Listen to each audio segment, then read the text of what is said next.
Now let's do the revision of lecture 1 of mechanical properties of fluid. तो sir ने सबसे पहले बताया था कि फ्लूइड दो तरीके का होता है, स्टैटिक फ्लूइड और डायनेमिक्स फ्लूइड डायनेमिक्स।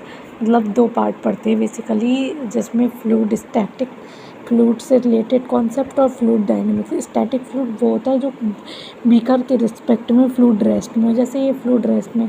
अगर मान लो ये बीकर ये रिस्पेक्ट से आगे चला, लेकिन इसके अंदर जो फ्लूइड है वो रेस्ट में, तो इसे स्टैटिक में बोलेंगे। डायनेमिक्स में जैसे ये कैपिलरी ट्यूब है, इससे ये ट्यूब तो रेस्ट पे है, लेकिन इसमें से पानी ये जा रहा है, इधर निकल रहा है, तो मतलब ये फ्लूइड डायनेमिक्स का केस हो गया।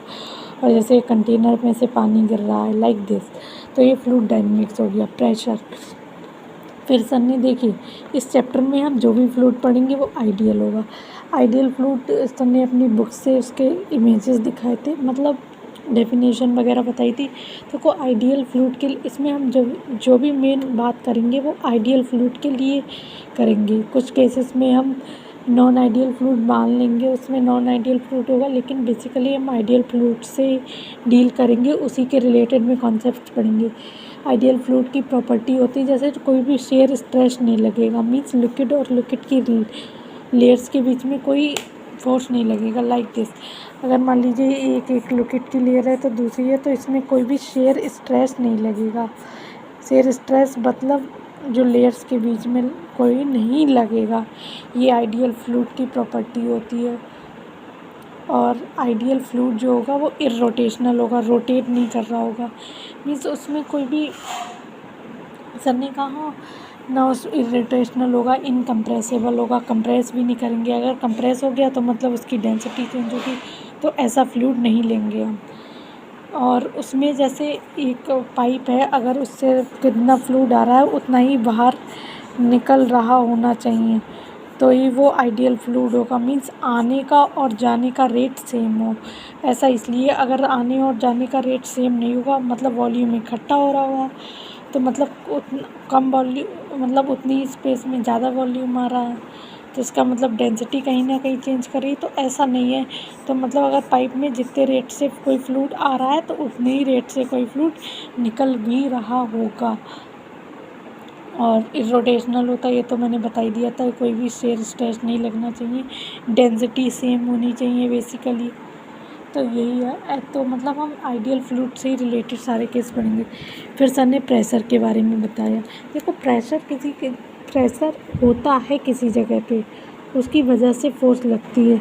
प्रेशर की वजह से फोर्स और सरफेस के प्रेशर की वजह से फोर्स और सरफेस के परपेंडिकुलर फोर्स लगती है। प्रेशर होता है ना कि प्रेशर लगता है, okay. It is the difference. It is a force acting normal to the surface per unit area. Pressure जैसे कोई छोटे से एरिया पे लग रही हो, लिमिट डेल्टा ए अपन तो force upon change in area, ये पॉइंट फंक्शन होता है। किसी पॉइंट पर प्रेशर लगता है। जैसे कोई भी जैसे ऑब्जेक्ट है उसके परपेंडिकुलर लगता है हमारा प्रेशर लगता नहीं, प्रेशर होता, परपेंडिकुलर फोर्स लगती है, उसकी वजह से प्रेशर होता है, उसकी वजह से किसी भी सरफेस पे परपेंडिकुलर फोर्स लगती है। और जो फोर्स होती है उस छोटी सी फोर्स के लिए pressure into D into area. अगर नेट फोर्स चाहिए तो इंटीग्रेशन कर देंगे, तो प्रेशर इंटू डी। अगर प्रेशर हर जगह कांस्टेंट होगा तो ये बाहर आ जाएगा, तो एफ नेट जो हो जाएगी प्रेशर इंटू एरिया हो जाएगा। तो डी एफ बराबर पी डॉट डी ए, जैसे वर्क के केस में पढ़ते थे वैसे ही सेम। डेंसिटी होती है मास अपॉन वॉल्यूम। अब ये प्रेशर का वेरिएशन, जैसे प्रेशर देखिए, जो भी एटमॉस्फेयर, यहाँ पर हवा है तो यहाँ पर एटमॉस्फेरिक प्रेशर लग रहा होगा। और जैसे कोई लिक्विड में नीचे जाने में प्रेशर रो जी एच टाइम्स बढ़ता है। जैसे बी पॉइंट पर pressure P nought plus rho g H होगा। ऐसा प्लस रो जी एच क्यों होता है, बढ़ता ही क्यों है, इसका भी डेरिवेशन करेंगे। जैसे ये कंटेनर है, बाहर हवा है, तो ए पॉइंट पे प्रेशर पी नॉट होगा, बी पॉइंट पे एच वन हाइट नीचे गए तो rho g h one plus rho g h one. Pressure at c जो होगा, प्रेशर एट बी पर जितना प्रेशर है plus rho g h two बराबर प्रेशर है। और ए से सी से डायरेक्ट गए तो pressure P nought plus rho g H1 plus H2।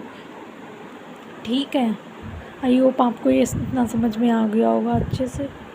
फिर ये डेरिवेशन है कि प्रेशर रो जी एच क्यू बढ़ता है। तो हम ये कोई मान लीजिए कंटेनर है जिसमें हमने पानी का सिलेंडर ऐसे ही अज्यूम कर लिया, इमेजिनरी, रियल में कोई सिलेंडर नहीं है, ये पानी ये सिलेंड्रिकल शेप में पानी को ही अज्यूम कर लिया। अब मान लीजिए इधर से F3 फोर्स लग रही है और इधर से F4, ऊपर से F1, नीचे से F2 लग रही है और इसके सेंटर पे ग्रेविटेशनल फोर्स भी mg नीचे लग रही होगी। तो लेकिन ये कंटेनर जैसे मतलब अज्यूम किया ये एक्चुअली स्टैटिक है, मतलब कहीं इधर उधर जा नहीं रहा, मीन्स इक्विलिब्रियम पे है, तो इसमें मतलब F3 F4 के बराबर होगी और जो F1 प्लस mg जो होगी वो F2 के बराबर होगी, F1 प्लस mg बराबर F2। अब देख लीजिए फोर्स को मैं प्रेशर इंटू एरिया लिख सकती हूँ। तो अगर मान लीजिए F1 पे प्रेशर P1 है तो P1 plus pi into pi r square plus mg के लिए ये मास है यहाँ पर, इसके लिए लिख सकती हूँ डेंसिटी इंटू वॉल्यूम। तो डेंसिटी मीन्स रो, वॉल्यूम मतलब पाई आर स्क्वायर, ये एरिया हो गया, इंटू h हाइट, तो ये पूरा वॉल्यूम हो गया, इंटू जी। प्रेशर एट 2 लिख दिया, P2 बराबर पाई आर स्क्वायर। तो pressure at P1 plus rho g H बराबर प्रेशर एट P2। तो यहाँ से साथ साथ प्रूफ भी हो गया। देखिए 2 पे जो प्रेशर है वो रो जी एच टाइम्स बढ़ गया, मीन्स प्रेशर P1 अगर यहाँ पर है तो P2 नीचे जाने पर प्रेशर रो जी एच टाइम्स बढ़ गया। तो P2 माइनस P1 बराबर रो जी एच, ये उसका डेरिवेशन भी हो गया। अब देखिए मास इंटू वॉल्यूम ये कैसे लिखा आप देख सकते हैं, पाई आर स्क्वायर इसका एरिया ले लिया और ये h हाइट है मास m के लिए, तो इंटू h। अब देखिए अब अगर आप हॉरिजॉन्टल में प्रूव करना चाहें कि हॉरिजॉन्टल में प्रेशर सेम क्यों होता, तो जैसे आप फिर से सिलेंडर एज्यूम कर लिया, तो इधर से बस F1 फोर्स लग रही होगी, इधर से F2, तो F1 बराबर F2 होगी। तो P1 pressure at 1 into area बराबर प्रेशर एट 2 इंटू एरिया। तो ऐसे कट गया, तो इससे यहाँ से ए भी प्रूव हो गया, 1 पे और 2 पे प्रेशर सेम होगा, मीन्स हॉरिजॉन्टल पे प्रेशर सेम होगा और नीचे जाने पर h हाइट, तो प्रेशर रो जी एस से बढ़ेगा। वो कैसे बढ़ेगा अब देख लीजिए, यहाँ से भी h हाइट पे गए, यहाँ से भी h, प्रेशर ए पे भी सेम होगा, प्रेशर बी पे भी सेम होगा। अब इसके बाद सर ने करवाया था, ये कुछ केस करवाए थे, जैसे ये कंटेनर है, ये ऐसे यहाँ ये वाला पॉइंट हवा की कॉन्टेक्ट, यहाँ पर P नॉट प्रेशर है, h हाइट आ जाने पर नीचे प्रेशर एट ए बराबर P not plus rho g H, और यही उसके हॉरिजॉन्टल में यहाँ पर B पॉइंट है, तो वहाँ पर भी B के बराबर प्रेशर होगा, that is rho g h. अब ए पे हवा या प्रेशर ए से फिर, लेकिन ये b a point b c d, ये H1 H2 H3, pressure a पे P not plus rho g H1, b पर भी उतना ही प्रेशर होगा, same horizontal. Pressure at c P not plus rho g H1 plus rho g H2 होगा, क्योंकि यहाँ पर नीचे H2 जाएंगे। प्रेशर एट डी,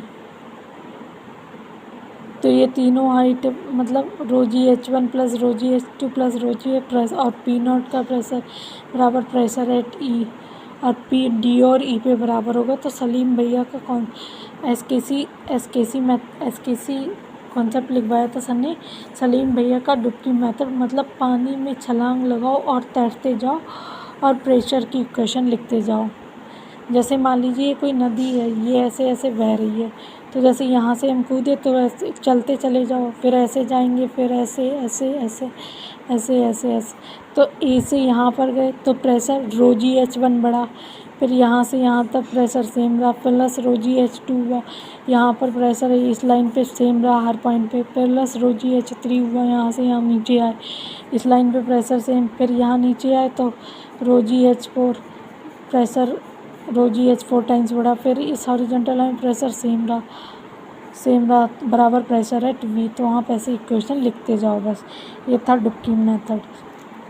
अब जैसे ये कंटेनर है, यहाँ पर डेंसिटी रो1 है, यहाँ पर दो मतलब वो अलग अलग डेंसिटी के लिक्विड भरे हुए हैं, रो1 और रो2, और ये मिड पॉइंट है ए और सी भी मिड पॉइंट है, और यहाँ पर ये हवा है। तो प्रेशर एट ए तो P not plus rho g H1 by 2, pressure at b rho g into H1, pressure at c जो हो जाएगा रो जी H1 प्लस रो जी H2Y2 और P0 तो वो एटमॉस्फेरिक प्रेशर ऐड होगा। प्रेशर एट डी हवा वाला P0 plus rho g H1 plus rho g H2 और ये जैसे P0 हवा है, डेंसिटी रो1 है H1 हाइट तक, रो2 है H2 हाइट तक, रो3 है H3 हाइट तक। ए पर प्रेशर लिखना है तो P0 प्लस रो1 जी H1 रो1 जी H1 तो रो जी P0 plus rho g H1 plus रो2 जी H2 प्लस रो3 जी H3। तो आई होप ये आपको क्लियर हो गया होगा यहाँ तक। फिर ये 2-3 क्वेश्चन और, जैसे ये यूट्यूब टाइप का कंटेनर है, इसमें हर जगह पे डेंसिटी रो है AH1 हाइट, यहाँ से यहाँ तक लिक्विड भरा हुआ है AH टाइप। तो जैसे यहाँ से अगर हम चलेंगे तो P0 plus rho g H1, ये हॉरिजॉन्टल लाइन पे कोई प्रेशर वेरिएशन नहीं होगा, और ऊपर की तरफ जाएंगे तो माइनस होगा, माइनस रो जी H2 तो बराबर प्रेशर बराबर P0, फिर से ये P0 के बराबर। तो ये इक्वेशन आ गई। तो यहाँ से प्रूव हो गया H1 बराबर H2 है।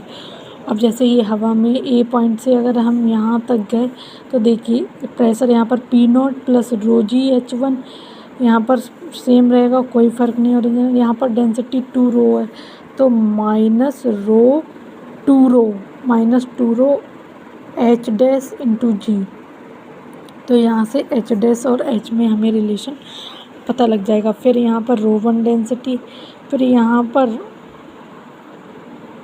H2 हाइट में रो2 डेंसिटी, फिर यहाँ पर H3 हाइट में रो3 डेंसिटी। अब हमें प्रेशर की इक्वेशन लिखनी है।